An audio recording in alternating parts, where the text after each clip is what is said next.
Dennis, the digital specialist here at Resilience, and if you just got your hands on a Meta Quest 3, or maybe you're about to use one for the first time, I'm here to show you everything you need to know.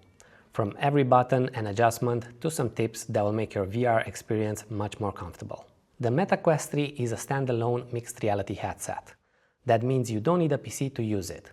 You simply put it on, power it up, and you can start using apps straight away. Let's start with the headset itself. On the front you'll notice several cameras and sensors. These are used for tracking your hand movement and tracking the controllers. They are also used for video pass-through, which allows you to see your surroundings in real time. On the left side you'll find the USB-C charging port, but if you have the Elite strap with extended battery, that is where you would connect it, and you would instead charge the headset using the port located at the back of the strap. Next to it is the power button. On the sides towards the bottom are the built-in speakers, which provide surprisingly good audio without needing headphones. Underneath the headset on the left is the IPD adjustment wheel. The IPD wheel changes the distance between the lenses. This helps match the spacing of your eyes, making the image much clearer and reducing eye strain. And finally, on the bottom right side are the volume buttons. A properly fitted headset makes a huge difference. You can adjust the fit using the wheel at the back, the strap on top, and the tilt of the headset. First, loosen the strap and the wheel by turning it counterclockwise. Place the headset against your face and hold it in a position where the display is clear and not blurry. Adjust the tilt so that the strap is at the back of your head, then tighten the wheel just enough so the headset doesn't move around. Finally, tighten the top strap until the weight feels supported.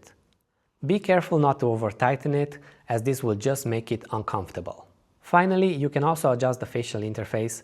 This is mainly used to make room for glasses if needed. To adjust this, you will need to push this tiny button on both sides, and then the mask will slide out until it clicks in a new position. Sometimes it's easier to do one side at a time by moving one click on one side and then repeating on the other side until you reach the required depth. You may also notice a small sensor located in between the lenses. This is the proximity sensor, and it detects when you're wearing the headset. If it doesn't detect your face, the displays will remain black to help save battery life. So if the screen isn't turning on, make sure the headset is sitting close enough to your face and that the sensor isn't being blocked by hair or anything else. Next, these are the two Meta Quest Touch Plus controllers.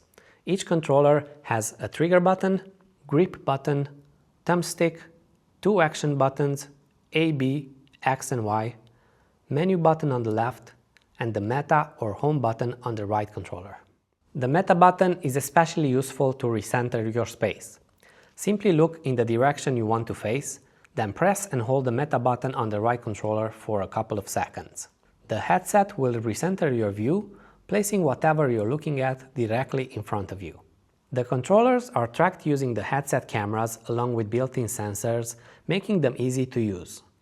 Whenever it's time to replace the battery, simply press the small release button on the side of the controller, slide the battery cover off, replace the single AA battery, making sure the orientation is correct, and slide the battery cover back on until it clicks in place. Be careful so that the strap does not come out during this process. Now, here are a few tips every Meta Quest 3 owner should know. Firstly, only clean the lenses using a microfiber cloth. Never use paper towels or any kind of liquids. Secondly, avoid exposing the lenses to direct sunlight. Even a few seconds can permanently damage the displays inside. Finally, if you're going to play any games, make sure you have enough clear space around you and always set up your Guardian boundary. If you're unsure how to do this, you can watch our tutorial video in the description below. Next, let's talk about powering the headset on and off. To turn the headset on, simply press and hold the power button for a couple of seconds until you see the Meta logo appear. If you see the battery status instead or nothing happens, release the button, then quickly press and hold it again and the logo should appear. When you're finished using the headset, press and hold the power button again. A menu will appear where you can select to power off or restart. Select power off to completely shut down the headset, or restart if you just want to reboot it because you encounter minor software issues. If your headset ever becomes unresponsive or freezes, don't panic. Simply press and hold the power button for about 10 to 15 seconds. The headset will force a shutdown, and once it's off, press the power button again for a couple of seconds to turn it back on. This is often enough to fix any minor software glitches without affecting any of the data saved on it. Here are a couple of extra things worth knowing. You can double tap the side of the headset to quickly switch between VR and pass-through mode. You can double tap the controllers together to switch to hand tracking if this is activated in the settings.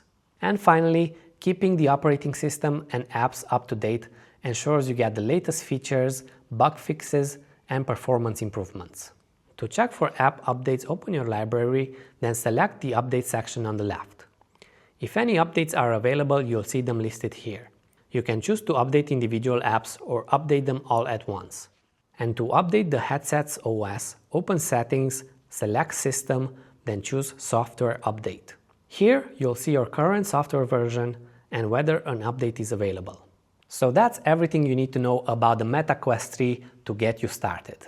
I hope this video was helpful. Check our website for more useful resources and don't forget to subscribe for more content like this.